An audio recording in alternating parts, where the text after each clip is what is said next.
Pepe, anak, pumarito ka na.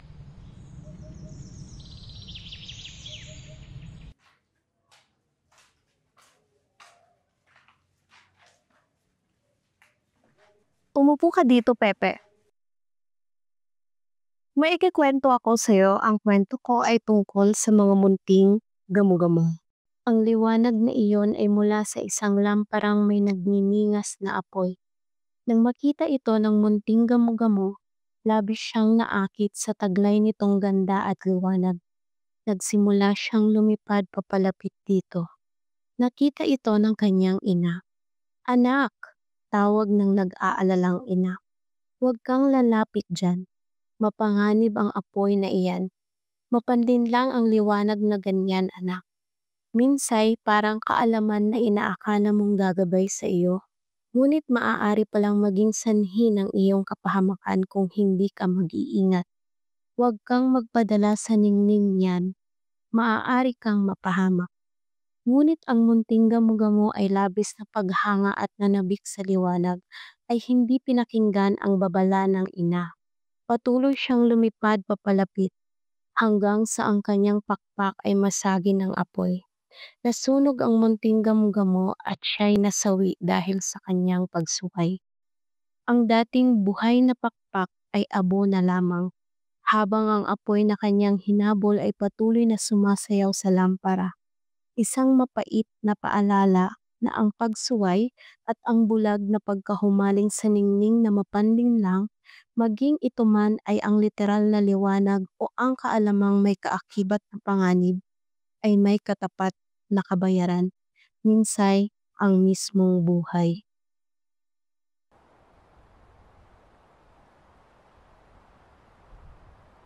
Sa ngalan ng Hari ng Espanya at sa ilalim ng batas militar, inaatulan ng kamatayan sa pamamagitan ng garote ang mga paring sina Mariano Gomez, Jose Burgos at Jacinto Zamora dahil sa salang sedisyon at pag-aalsa laban sa koronya. Isagawa ang hatol.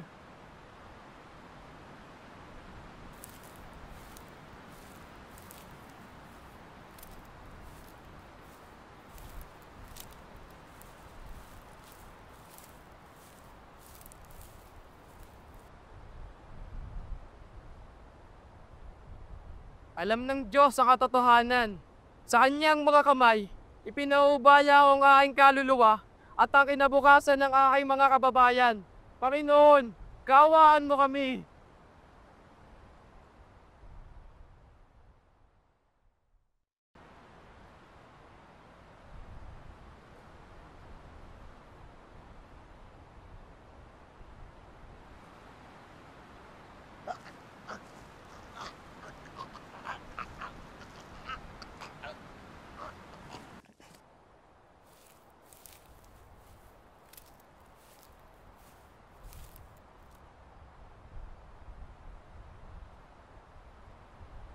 O Diyos ko, kaawaan mo kami.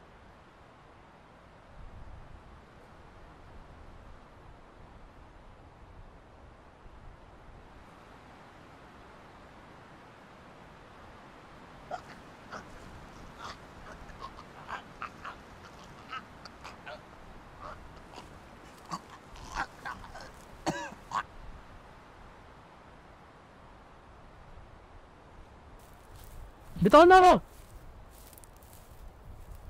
Ngunit ano ang aking nagawa? Ano ang aking kasalanan upang pagdusaan ito?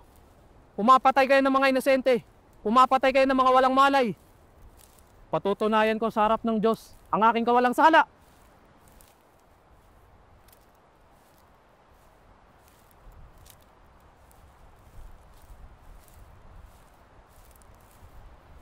Pinapatawad na kita.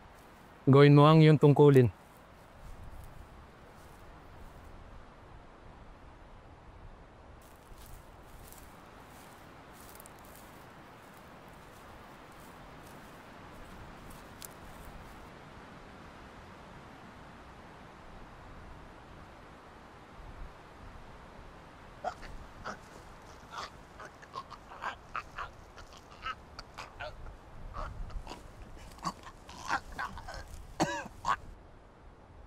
Ito ang parusa sa mga taong lalabag sa batas ng Espanya.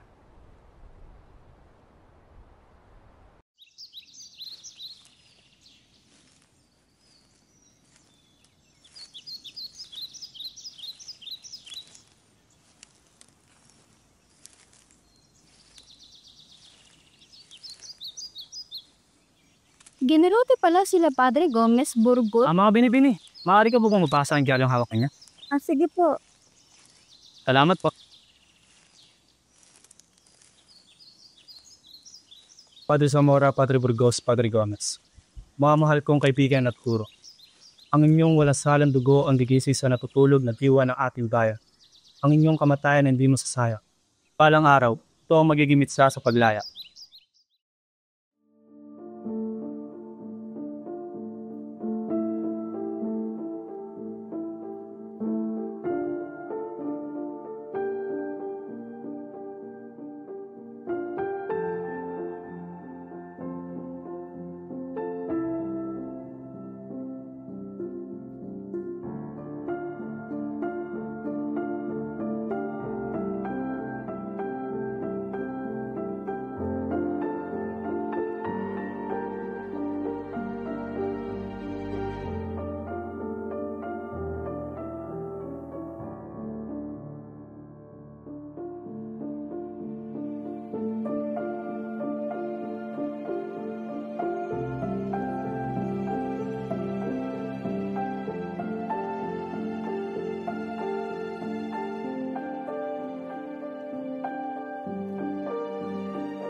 Bago pa man ang Europa, sa Ateneo unang nahubog ang isipan ni Jose.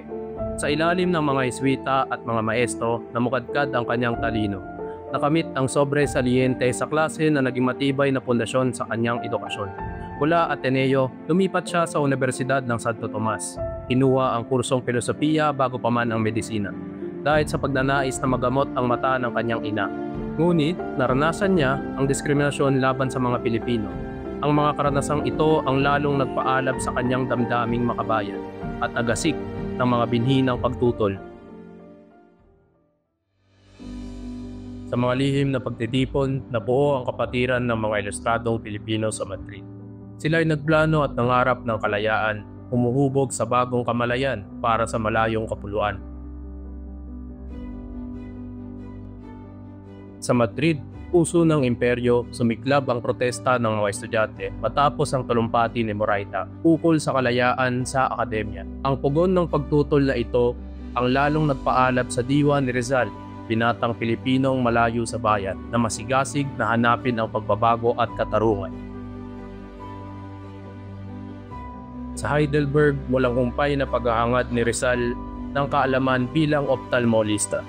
Dayon niyang gamutin ng pisikal at panlipunang pagkabulag, bawat aral ay hakbang sa paglilingkod sa bayan.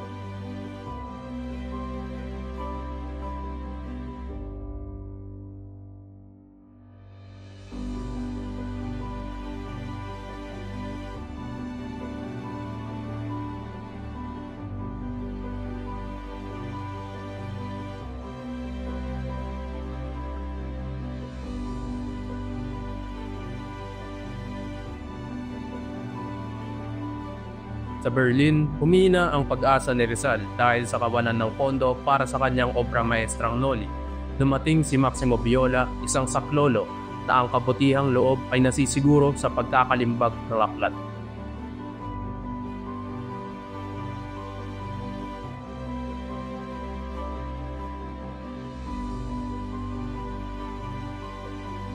Sa late Meritz, naganap ang pinakahihintay na pagtatagpo ni Rizal at Ferdinand Lumetri.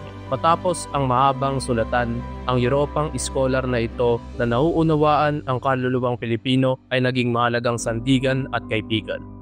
Tuyo na ang tinta, ang Noli, sigaw ng bayan ay nabigkis sa papel. Inilalantad ang kanser ng lipunan ng may buong katapatan. Bagamat tapos na ang nobela, ang paglalakbay nito at ni Rizal ay nagsisimula pa lamang. Isang tinig ang naibigay sa mga walang boses, nakatakdang yumanig sa isang imperyo.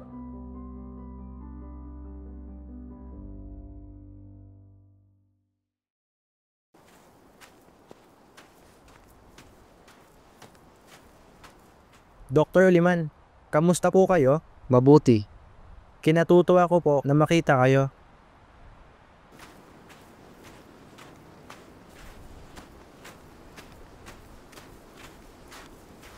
Dr. Liman! Dr. Liman daw po ang tawag sa inyo? Opo, inay. Totoo ba na nagpapagaling ninyo ang mga mata? Gagawin ko po ang lahat, inay. Maway hindi ko magalit ang mga praile. Ang pamamahalam sa Kalamba ay hindi na tulad ng dati. Si Jose ay isa ng manunulat na may pasanin ng pagkukusig at mas malalim na misyon. Sa huling yakap ni Pasiano at Jose, mababakas ang sakripisyo, pag-aalala at determinasyon. Nagsimula ang ikalawang yugto ng may mapanganib na paglalakbay. Dala ang pag-asang mailigtas ang bayan sa ibang paraan.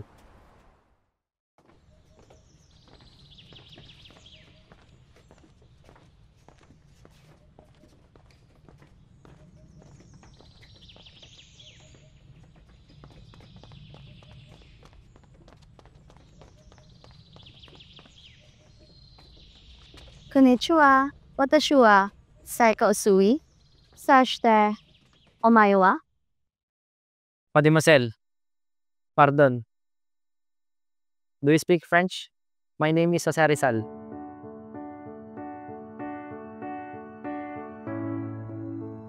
Mula Ueno hanggang sa Ibiya, sila ay naglambingan at namasyal. Sa ilalim ng puno ay bawat ngiti at hagikik ay tila sumasabay sa sigla ng lungsod. Mga alaalang kanilang pinagsasaluhan habang tinatahak ang pamilyar ngunit laging kaakit-akit na mga daan. Ang mga puno sa parke ay nagsisimula ng magbadya ng bagong kulay, saksi sa kanilang masasayang sandali. Ang ingay ng syudad ay bahagyang umuupa, pinalitan ng kanilang mahihinang bulungan at paminsan-minsang halakhak. Mga mata nila ay nagtagpo, puno ng hindi masambit na pagtingin, habang pinagmamasdan ang sinag ng araw na sumisilip sa mga takot.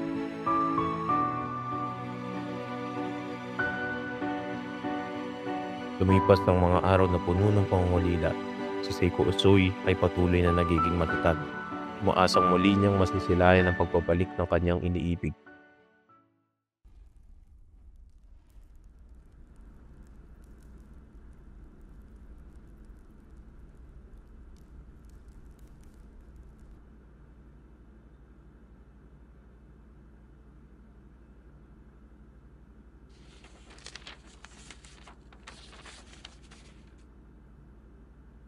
Sa wakas, matagal kong iniintay ito. Ang sulat ng aking kuya Pasiano.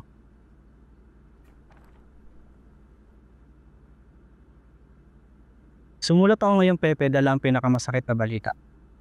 Tuluyan na tayong pinalayas ng mga may kapangyarihan mula sa ating minanalupain sa Kalamba. Ang ating mga magulang at kapatid ay wala ng tahanan doon. Tinaboy na tayo na parang dayuhan sa sariling lupa. Ito ang malapit na katotohanan ng kawalang katarungan na ating nararanasan ngayon.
Mahal kong Pepe, napakasakit isulat nito, pero kailangan mo itong malaman.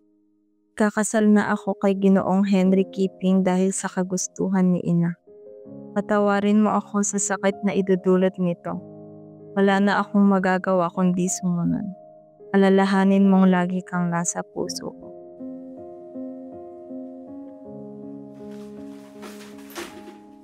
Aking Leonora!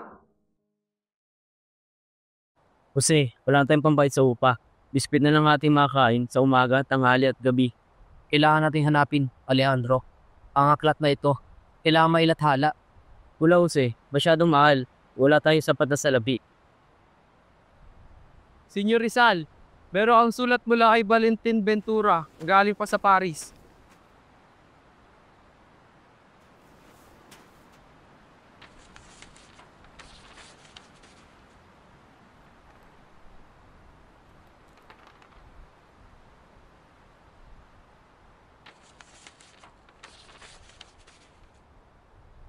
Ito na, Alejandro. Ang maglalathala ng El Filibusterismo. At digisi sa diwa ng ating mga kababayan. Kasama mo ako, Jose. Mula sa pait na kalooban at sa gitna ng mga pagsubok sa din, isinilang ang El Filibusterismo. Ito ay mas matalim, mas desperado, isang tugon sa hindi pinakinggang hinaing ng naunang nobela. Ang bawat kabanata ay humuhugot ng lakas sa galit at kabiguan. Isang salamin ng pusong nag-iimagsik. Tapos na ang ikalawang yugto, isang bombang inihagis na natutulog na kamalayan, naghihintay na sumabog.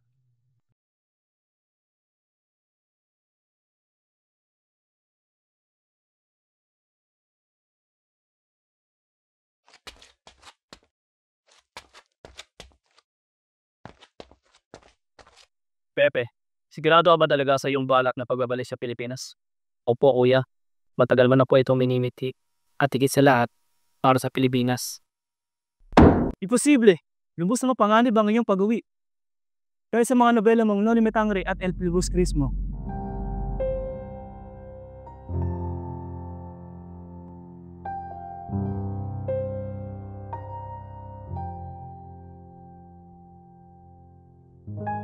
Pinagat na ng daga ang pail is on his way back. Excellent. He walked directly into our trap. Make no mistakes. Ensure it handles cleanly. Mga Ginoo, isang malaking karangalan ang makasama ko kayo.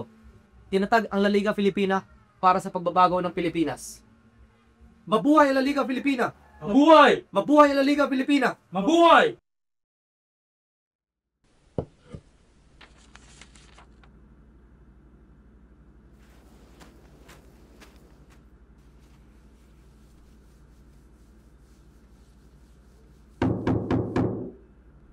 Tao po.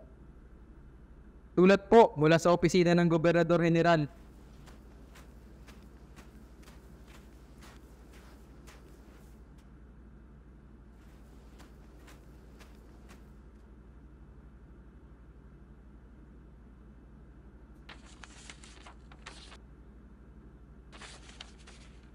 Bakit kaya nagpadala ng sulat ng Gobernador General? Ano kailangan niya sa iyo?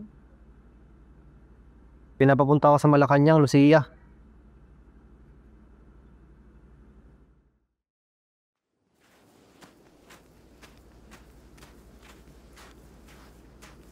You, Dr. Jose Rizal, the Governor General orders your arrest. Arrest? On what charge has His Excellency decided this? Orders are orders. Since the pobres frailes had finally had their say. And my sentence? You are being exiled to the Pitan. Now!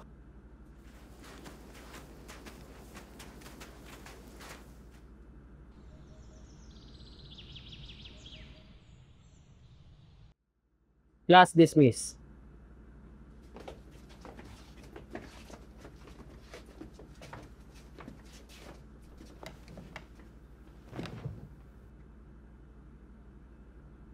You are a wonderful teacher, Jose. The boys, they adore you. They make learning seem exciting to them. Knowledge is a true freedom, Josephine. You work hard, caring for your father. His eyes. It's a difficult case, but we will do what we can.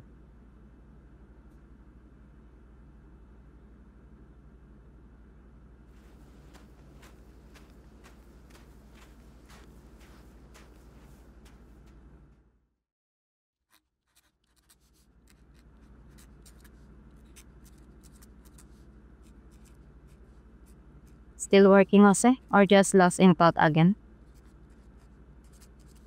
Thinking, Josephine. What are chances that there's news from Cuba?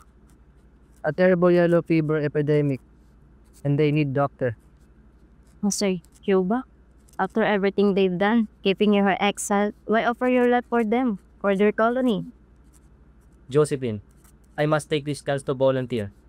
Using my skills to help people and prove my loyalty to Spain to win back my freedom. Because staying here is just a slow surrender.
Ikaw, Jose Rizal Mercado E. Alonso Rialonda, ay hinahatulan ng kamatayan sa kaso ng rebelyon.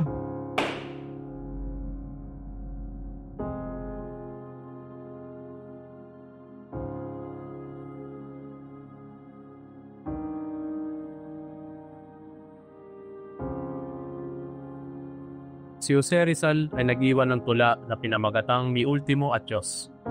Farewell, my adored land, region of the sun caress. Pearl of the Orient Sea, our Eden lost.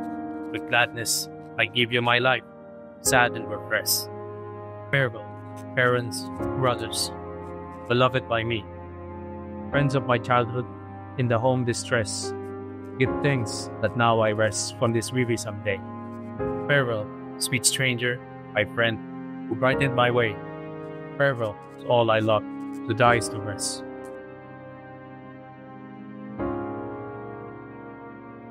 Pasiano, I am thinking now how hard you have to work to give me a career. I know that you have suffered much on my account, and I'm sorry.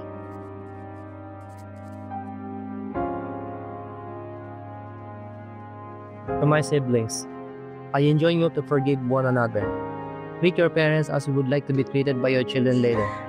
Love them much in my memory. Anak ko! Bakit?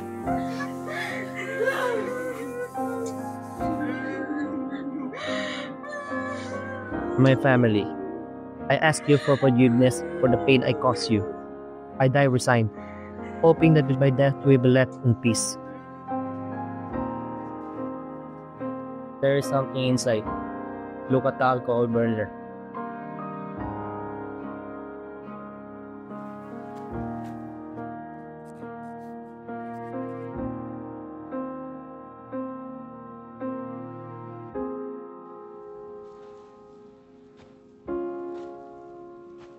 My dear and unhappy wife, Josephine.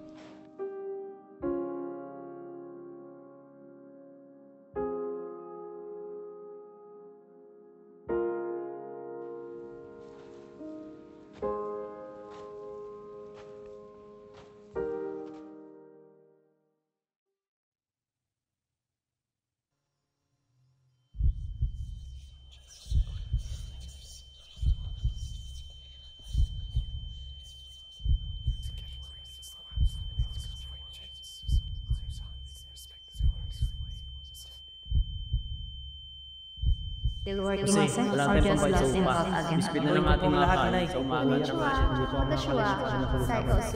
Alejandro, tinatag ang Liga Pilipina para sa pagbabago ng Pilipinas. Josephine, I must take this chance to volunteer. My dear Helen Capua, Josephine. Jose Rizal Mercado y Alonso Rialonda ay hinahatulan ng kamatayan sa kaso ng rebelyon.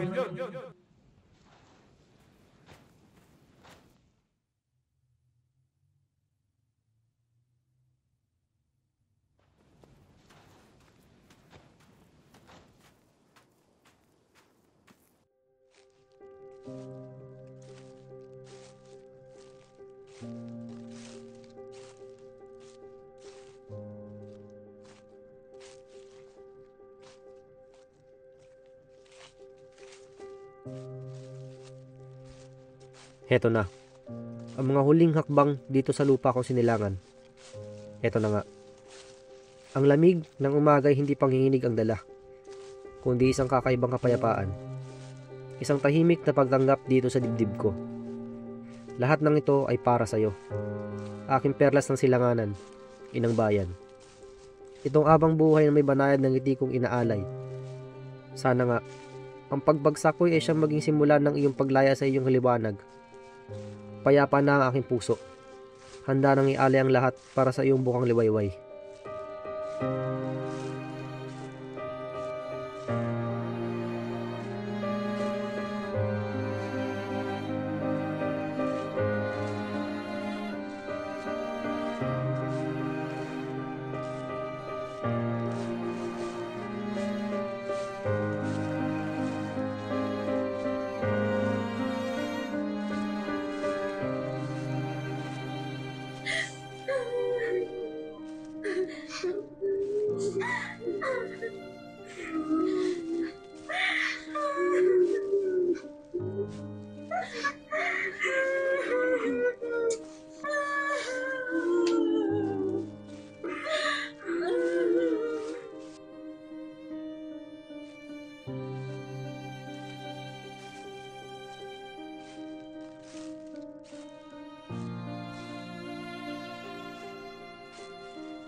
Kaya request to face the soldiers?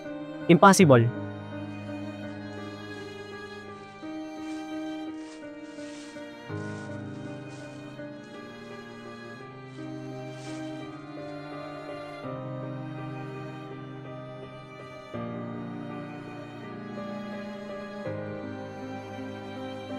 the name of the King of Spain, anyone who shall raise his voice in favor of this man shall be executed. Reparen! Abonte! Consumato Mest. Vengo!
Bakit?